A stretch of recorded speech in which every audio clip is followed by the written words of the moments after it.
miopia atau rabun jauh adalah salah satu gangguan pada mata yang kerap kali dialami oleh generasi Z atau Gen Z dan generasi milenial.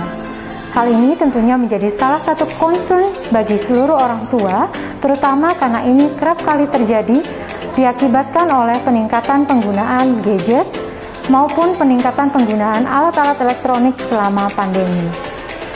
Oleh sebab itu, mari kita bahas lebih lanjut mengenai miopia atau rabun jauh yang kerap diidap oleh Gen Z dan generasi milenial bersama Dr. Wawang Orijanto, spesialis mata. Halo seluruh keluarga sehat. Pertama-tama, izinkan saya untuk menyapa terlebih dahulu dan sekaligus mengucapkan Selamat Hari Kartini 21 April 2022 untuk seluruh Kartini Indonesia. Baik, pada hari yang berbahagia ini juga kami sudah kedatangan seorang tamu, yakni narasumber kita yang tercinta, Dr. Wawang Orijanto, spesialis mata. Beliau adalah salah satu spesialis senior yang sudah sangat dikenal oleh masyarakat, terutama masyarakat di Lombok dan Nusa Tenggara Barat. Baik, terima kasih dokter sudah hadir di Sekilas Sehat pada hari ini. Sehat Pak Dokter? Iya, alhamdulillah sehat. Alhamdulillah. Iya. Selama mungkin sampai selamat dengan hari ini kondisi di Lombok atau NTB ini Pak Dokter ya masih kita lihat dalam kondisi pandemi, betul begitu Pak Dokter ya. Walaupun saat ini sudah sedikit bergeser menuju ke arah endemi. Baik, untuk keluarga sehat sekalian, terima kasih yang telah bergabung dalam Sekilas Sehat. Pada hari ini kita akan membahas sebuah penyakit atau sebuah gangguan pada mata yang sudah sangat terkenal dari dulu. Namun semakin meningkat atau semakin kita temukan banyak di Indonesia saat ini, yakni miopia atau rabun jauh. Jadi ini adalah salah satu gangguan yang cukup sering kita dengar, terutama terjadi pada Gen Z atau generasi milenial. Nah, untuk Gen Z ini sedikit kita singgung. Gen Z ini adalah generasi yang lahir pada tahun 2010 ke atas terutama. Sedangkan untuk generasi milenial itu adalah yang lahir pada tahun 1990 atau 1999 ke atas. Demikian kita dokternya.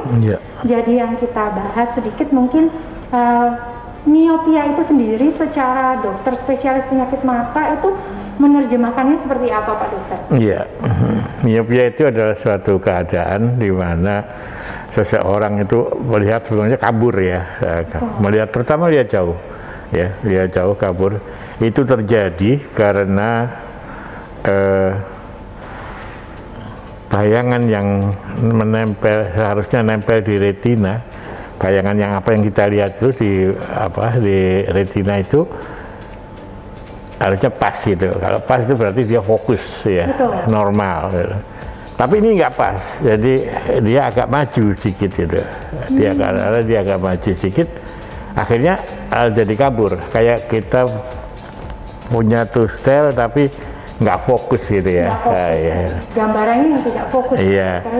Sehingga pasiennya merasa kabur. Sebetulnya tidak terlalu merasa kabur karena dia sejak lama sudah terbiasa dengan keadaan itu gitu. Biasanya sering tidak ada keluhan. Ya. Nanti saya akan uraikan beberapa yang perlu diperhatikan, terutama pada anak-anak yang sekarang banyak menggunakan gadget ya, itu sehingga sering terjadi gangguan penglihatan yang cukup Pak Dokter ya, mungkin untuk mengganggu. Cukup mengganggu sebenarnya ya. Kalau menjadi buta kelihatannya sih nggak terlalu gitu ya. Kemudian kalau dibandingkan dengan katarak dan sebagainya itu, kalau ini kelainan kacamata sebenarnya ya, jadi perlu ditambah kacamata. Ya, karena dia bayangannya itu agak ke depan, dia harus diundurkan. Betul. Caranya mengundurkan adalah dengan memberikan lensa di depan matanya itu. Lensa itu seperti kacamata ya, kacamata minus itu kalau mundur. Kalau terlalu ke belakang, ya kacamata plus, jadi agak maju ke depan, ya bisa maju ke depan sehingga dia pas gitu. Nah, itu pas masuk gitu. Koreksinya ya Pak Iya, Dokter ya. setelah dikoreksi dengan kacamata. Ya, gejala-gejalanya sebenarnya gampang ya, terutama pada anak-anak ya. Yaitu yang pertama adalah anak-anak itu sering maju ke depan.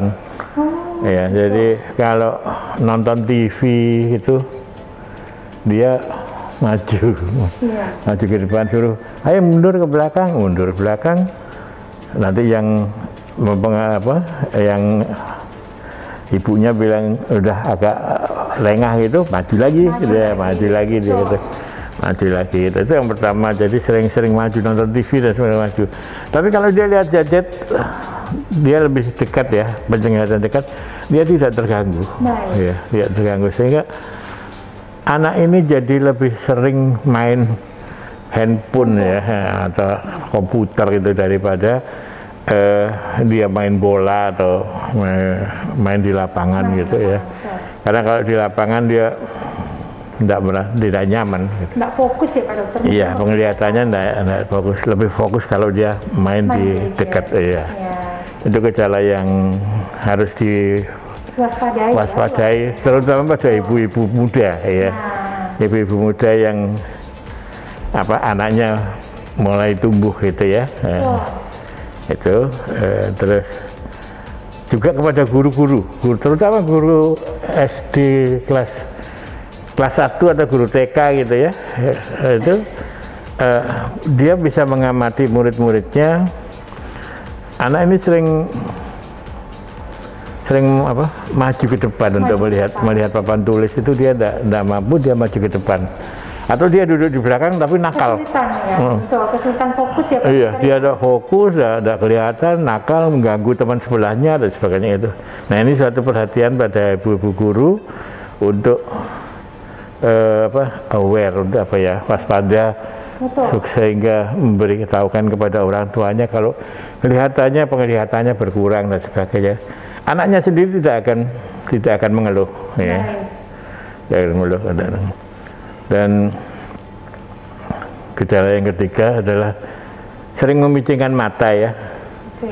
Jadi sering begini, sering memicingkan itu berarti seperti menyipitkan mata ya. Kalau dia menyipitkan mata itu dia lebih terang ya. Kalau dia nyipit itu. Kalau dia lebarkan gini, dia malah nggak terang gitu. Makanya dia itu perlu diwaspadai pada orang-orang tua yang baru punya anak ya. Nggak usah. Terutama memang pada keluarga yang di antara keluarga itu ada yang berkacamata, ya. Karena ini memang ada faktor-faktor genetikanya ya. Betul, Pak Dokter. Iya. Baik, apalagi dengan kondisi pandemi saat ini ya Pak Dokter ya, kita amati anak-anak ataupun orang tua mereka lebih banyak menghabiskan waktu indoor atau ada di rumah Pak Dokter ya. Jadi kemungkinan mereka untuk melakukan aktivitas yang membutuhkan penglihatan jarak jauh itu kan semakin berkurang. Penggunaan gadget, kemudian laptop dan lain sebagainya itu semakin meningkat justru. Jadi adanya online school mungkin, kemudian adanya WFH itu membuat mereka itu harus standby di depan gadget mereka untuk melakukan komunikasi dengan orang lain. Apakah itu merupakan salah satu faktor risiko sehingga saat ini kita sering menemukan banyak setelah pandemi semakin tinggi kondisi miopia di masyarakat? Ya, sebenarnya nggak terlalu tepat ya begitu ya. Jadi orang yang terlalu banyak melihat dekat itu capek ya. Jadi karena dia orang melihat dekat itu kan berakomodasi maksudnya. Akomodasi itu adalah suatu kegiatan yang memerlukan tenaga, power. Ya, sehingga dia capek. Kalau capek maka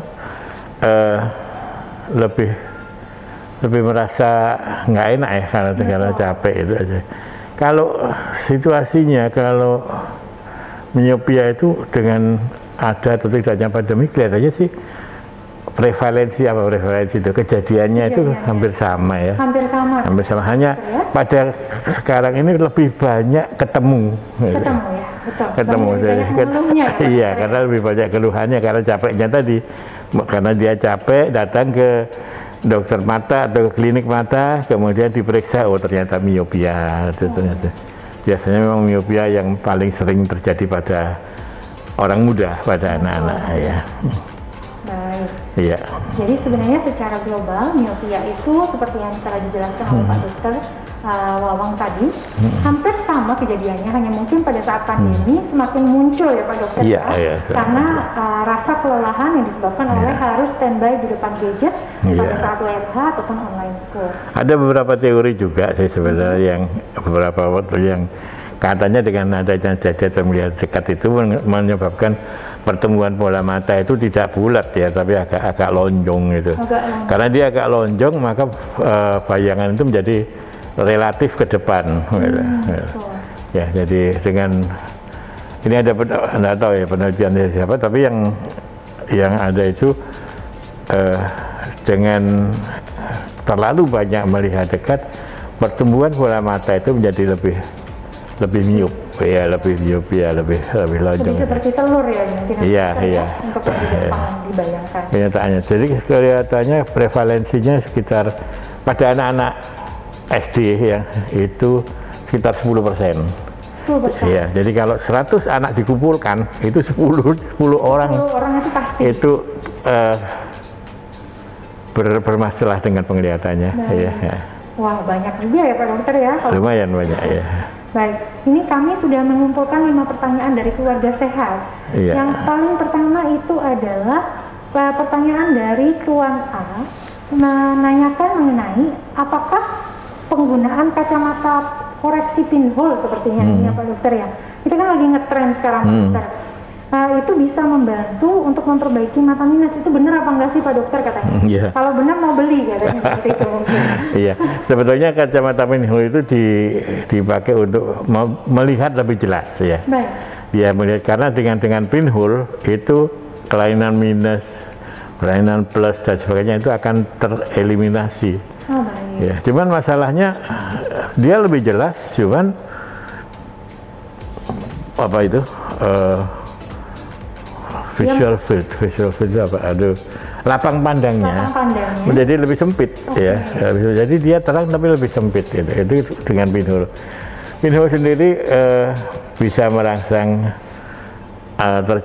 tidak terjadi amblyopia namanya. Keadaan amblyopia itu adalah keadaan di mana kelainan kacamata itu tidak dikoreksi dengan baik, sehingga pada akhirnya kalau tidak dikoreksi dengan baik, akhirnya apa namanya? Akhirnya kiri dan kanannya itu berbeda. Akhirnya saraf mata itu tidak menerima rangsangan dengan baik, sehingga kalau nantinya dikoreksi lagi, setelah lama tidak dikoreksi lagi, dia akan tidak maksimal gitu, dia tidak optimal ya, tidak optimal. Itu suatu keadaan amblyopia. Amblyopia itu adalah kelainan kacamata yang tidak bisa dikoreksi dengan kacamata. Iya, karena kelainan sudah terjadi komplikasi ke saraf matanya, ke retinanya. Tapi apakah baik Dok untuk terus-menerus dipergunakan sebenarnya kacamata pinhole ini, ataukah memang untuk anak-anak kan, karena kita tahu pertumbuhan dari matanya dan lain sebagainya itu sedang bertumbuh, apakah sebaiknya diberikan kacamata minus untuk mengoreksi Dok, ataukah memberikan kacamata pinhole? Mungkin seperti itu tepat. Kacamata pinhole kalau secara kosmetik tidak terlalu bagus ya. Ya kata bayangan seorang anak pakai kacamata pinhole gitu. Jadi secara kosmetis ya nggak bagus, tapi secara dia fungsinya adalah untuk memperlambat proses amblyopia tadi. Jadi memperlambat proses itu. Sebaiknya itu dikoreksi dengan lensa. Lensa seperti biasa ya. Baik dengan kacamata atau pakai soft lens, ya. Atau kalau perlu pakai lasik ya. Lasik ya. Tapi kalau pada anak-anak kelihatannya masih belum bisa, belum karena masih dalam masa pertumbuhan. Kalau orang masih tumbuh, maka bentuk dari bola mata itu juga tumbuh gitu. Ya, jadi bisa tambah lonjong, bisa tambah bulat gitu ya. Baik, Dokter. Terima kasih sekali lagi Tuan A. Mungkin untuk penggunaan estetikanya pinhole itu kurang begitu bagus. Jadi sebaiknya dikoreksi tetap dengan baik kacamata minus, soft lens, mungkin juga ditunggu pada masanya, mungkin nanti bisa untuk dilasik, itu pun kalau seandainya sangat mengganggu si anak, jadi nanti bisa dikembalikan kembali ya. Baik, pertanyaan kedua dari Ibu CK, Pak Dokter. Saya ini adalah seorang ibu hamil dan saya berencana untuk melahirkan normal, Pak Dokter. Ini pertama, tapi entah kenapa saya memiliki minus mata yang cukup tinggi, minus 8. Sementara keluarga saya yang lain minus juga, tapi tidak setinggi itu. Apakah saya tetap boleh, Dok, untuk melahirkan normal, ataukah saya harus seksio? Iya, yang penting sebetulnya gini,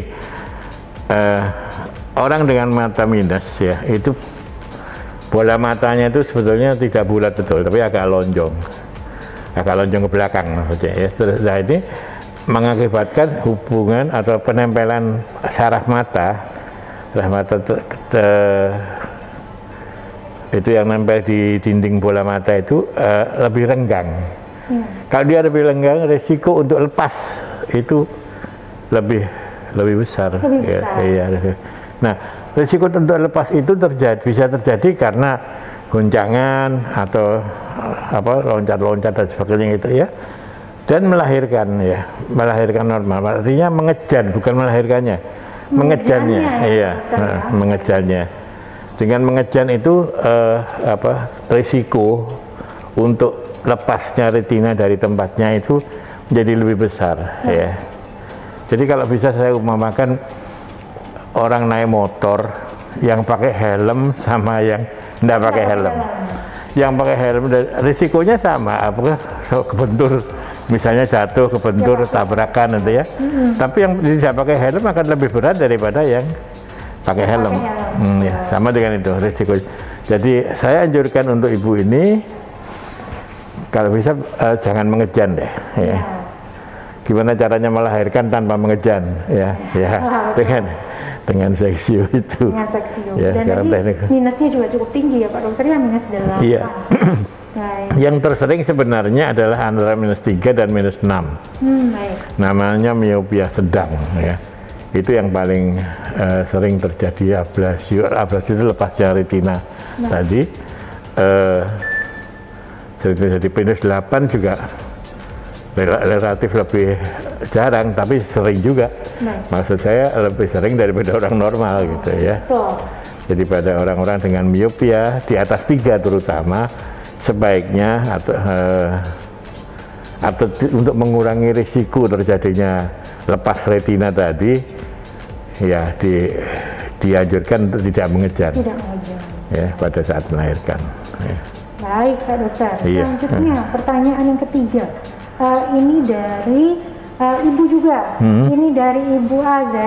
Saya seorang dengan rabun jauh dan silinder Pak Dokter, dan saya seringkali menggunakan kontak lens untuk bekerja. Nah, belakangan saya sering merasa mata saya cepat lelah dan perih.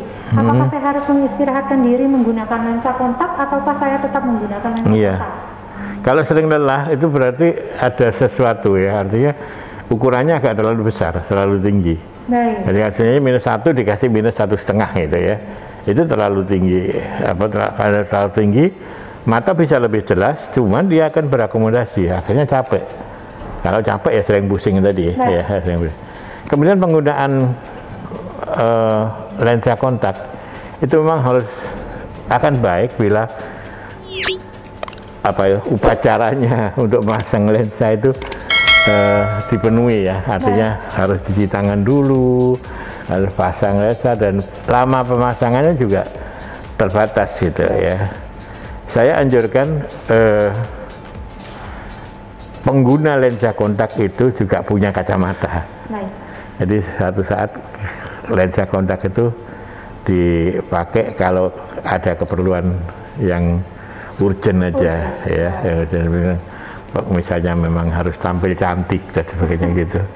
Jadi itu pakai soft lens gitu ya. Ada untung ruginya sebenarnya. Kacamata itu lebih praktis. Ya, lebih praktis, lebih enak, gampang dilepas, dipasang lagi, gampang lagi. Ya. Cuman agak mengganggu estetika ya, mengganggu agak kurang.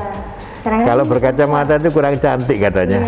Saya juga tidak tahu kenapa begitu. Ya. Terus kemudian harus pakai lensa.